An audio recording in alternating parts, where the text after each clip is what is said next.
নমস্কার, আমি পিয়ালি। নতুন বছর তো শুরুই হয়ে গেল।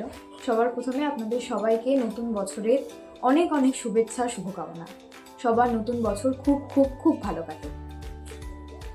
তাই নতুন বছরের শুরু, আপনাদের সাথে নতুন বন্ধুত্ব, আমাদের নতুন পথ চলার শুরু। তাই ভাবলাম এত কিছু ভালো শুরু হওয়াটা একটু মিষ্টি মুখ করে করা যাক। তাই জন্য আমি আজকে ভেবেছি যে আমি আজকে একটু গাজরের হালুয়া বানাবো। চলুন বানানো যাক।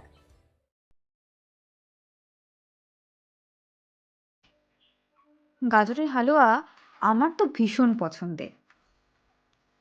প্রত্যেক বছর শীতকালে আমি গাজরের হালুয়া অবশ্যই বানাই। এই ঠান্ডায় গরম গরম গাজরের হালুয়া খেতে কার না ভালো লাগে। আমার পরিবারের সবাইরই খুব পছন্দ।